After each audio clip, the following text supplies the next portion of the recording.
آپ کے سامنے اتنی گستاخی کر رہے ہیں، ان کو حیا نہیں اللہ کے ولی کا۔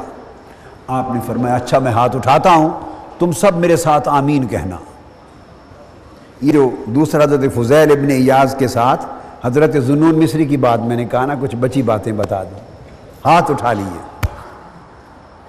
مرید خوش ہوئے کہ آج ان کا بیڑا غرق ابھی ہو جائے گا۔ ہاتھ اٹھا کے عرض کیا باری تعالیٰ، تو نے ان جوانوں کو جس طرح اس دنیا میں خوش و خرم رکھا ہے، ان کو آخرت اور جنت میں بھی ایسا خوش اور حشاش بشاش رکھنا۔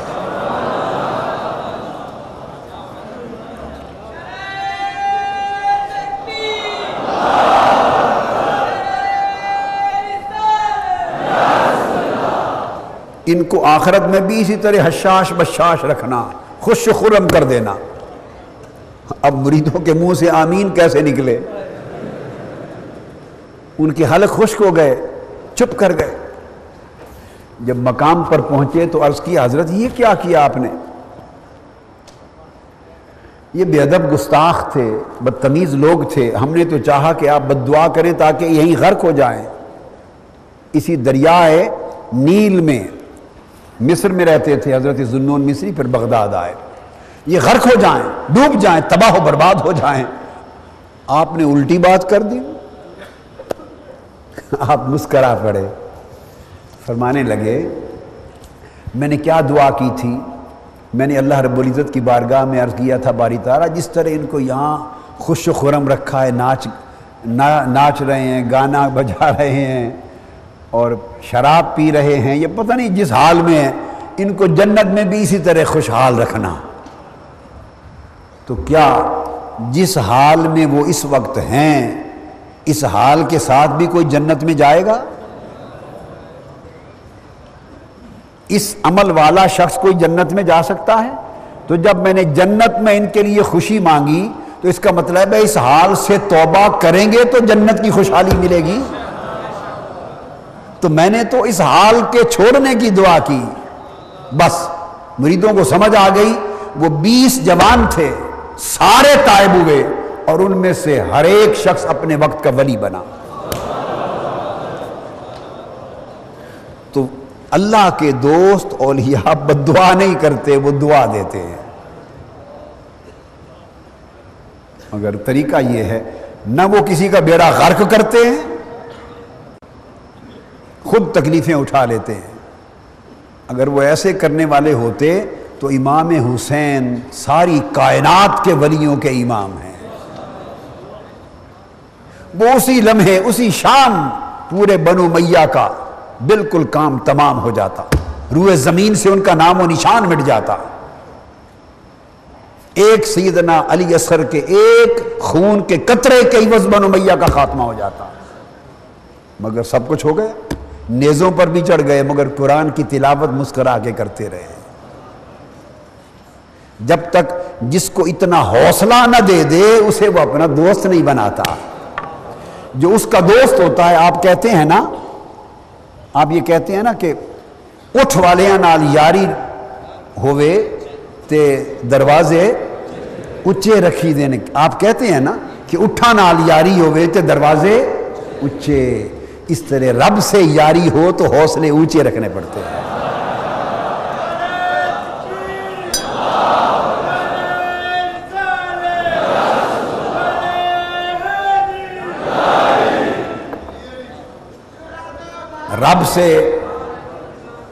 رب سے یاری ہو جائے تو حوصلے اونچے رکھنے پڑتے ہیں۔ کم حوصلہ لوگوں سے رب یاری نہیں کرتا۔ ولایت دے دی، کرامتیں دے دی، اس کے بعد پھر وہ جلال میں پھرتے رہے۔ جس نے غیبت کی اس کو بھسم کر دیا، جس نے گالی دی اس کو اڑا کے رکھ دیا، جس نے برا بھلا کہا اس کا ستیہ ناش کر دیا، تو پھر تو نظام دنیا ہی درم برم ہو جاتا ہے۔ یہ تو کوئی بات نہ ہوئی۔ انبیاء چر گئے سر سے پاؤں تک آرے کے ساتھ۔ ہائے ہائے، آقا علیہ السلام نے فرمایا اللہ کے سب سے زیادہ محبوب لوگ نبی ہوتے ہیں اور سب سے زیادہ بلائیں اور تکلیفیں نبیوں کو آئیں۔ تو فرمایا کہ غنیمت جان کہ جب تمہارے دشمن تمہاری غیبت کریں تو وہ تم پر احسان کر رہے ہیں کہ ہر غیبت اور ہر گالی سے اپنی نیکیاں تمہارے نامہ اعمال کو منتقل کر رہے ہیں، اور بغیر کچھ کیے نامہ اعمال بڑھتا جا رہا ہے۔ پھر حضرت فضیل ابن عیاض نے فرمایا من احب ان یذکر لم یذکر، اور یا اللہ کا ذکر پوری دنیا میں کیوں ہوتا ہے؟ بڑے لوگ دنیا میں آئے ولیوں کا ذکر مٹانے کے لیے، اور آج بھی کمی نہیں ہے، کئی لوگ اسی مشن پہ زندگیاں گزار کے خود ختم ہو گئے کہ اولیاء کا ذکر نہ ہو۔ چکوال میں ایک جلسہ تھا، بہت بڑا اجتماع تھا، میں نے خطاب کیا وَرَفَعْنَا لَكَ ذِكْرَكَ پر 3-3.5 گھنٹے خطاب رہا۔ یہ کوئی 15-20 سال پرانی بات ہے، 20 سال۔ تو خطاب جب ختم ہوا تو ایک نوجوان، اس نے پگڑی باندھی ہوئی، داڑھی، شریعت، نیک، صالح، بعمل، بڑا متشرع، وہ دوڑا، سب لوگ مصافحہ کر رہے تھے، ساری رات آقا کا ذکر ہوا وَرَفَعْنَا لَكَ ذِكْرَكَ۔ وہ آ کے مجھے ملا، اس نے میرے ہاتھ پکڑ لیے اور پکڑ کے کہنے لگا بڑا دکھ ہے آپ پر، بڑا دکھ ہے۔ میں نے کہا، جوان تھا، میں نے کہا بھائی بتائیے کیا دکھ ہے؟ اس نے کہا ساری رات آپ نے رسول کا ذکر کیا، خدا کا ذکر ہی نہیں کیا، اللہ کا ذکر ہی نہیں کیا۔ ساری رات میں سنتا رہا، رسول ہی کا ذکر کیا، اللہ کا ذکر ہی نہیں کیا۔ میری بات آپ سمجھیں؟ تو پھر میں نے پیار سے اس کو قریب کر لیا، میں نے کہا اس وقت تو میری عمر بیٹا کہنے کی نہیں تھی کہ بالکل ساری داڑھی سیاہ تھی، نوجوانی کا دور تھا، تو قریب کر کے میں نے اسے کہا کہ جو بھی کچھ کہا اس کو میں نے کہا 2 باتیں سمجھ لیں، یہ جو حضور کا ذکر ہے یہی خدا کا ذکر ہے۔ حضور کا جو ذکر ہے یہی خدا کا ذکر ہے۔ اگر کوئی کسی ساری رات عمارت کا ذکر کرے کہ بڑی خوبصورت عمارت ہے، اس کا نقشہ خوبصورت ہے، اس کی ڈرائنگ خوبصورت ہے، انجینئر شاندار، اس کی آرکیٹیکچرل ایسپیکٹ خوبصورت ہے، اتنی اعلیٰ، ساری رات صبح تک کوئی عمارت کی تعریف کرے، تو یہ عمارت کی تعریف بھلا معمار کی تعریف نہیں ہے؟ اس سے معمار خوش ہوگا یا ناراض ہوگا؟ کوئی ایسا معمار، آرکیٹیکٹ اور معمار دیکھا کہ ساری رات عمارت کی تعریف ہو اور اس معمار کا ذکر نہ ہو اور وہ آپ کا گریبان پکڑ لے؟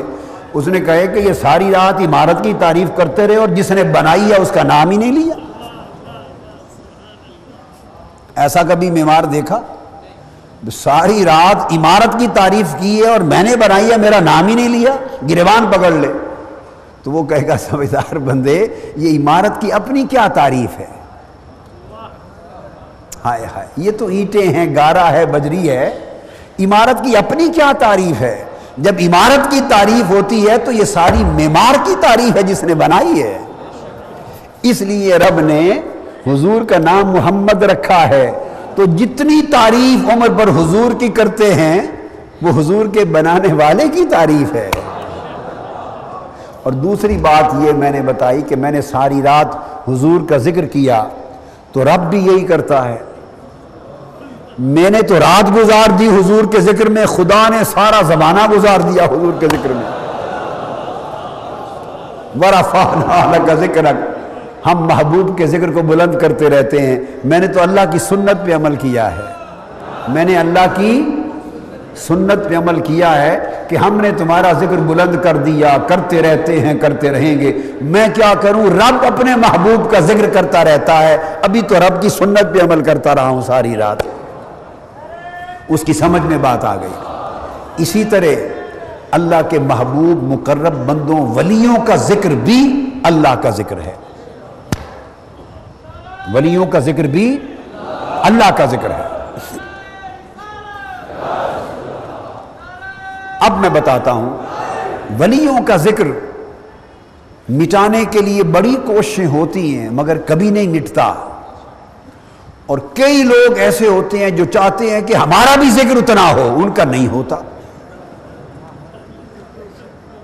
آپ میری بات کو سمجھے، بڑے بڑے سلاطین آئے، بڑے بڑے، اگر میں آپ سے پوچھوں 60 سال ہو گئے پاکستان کو بنے، 47 اور آج 2007، اگر میں آپ سے پوچھوں کہ 60 سالوں میں ترتیب سے بتا دیں کتنے صدر اور کتنے وزیر اعظم ہوئے، بتا سکتے ہیں؟ بڑی یادداشت پہ زور دے کر بتانا پڑے گا۔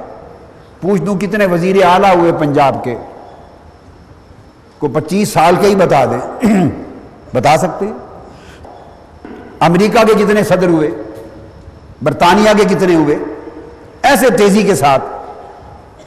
سمجھدار تعلیم یافتہ آدمی کو بھی سوچ سمجھ کے یادداشت پہ بوجھ ڈال کر یکے بعد دیگرے بتانا پڑے گا، مگر سارے نام اس کو بھی نہیں آئیں گے۔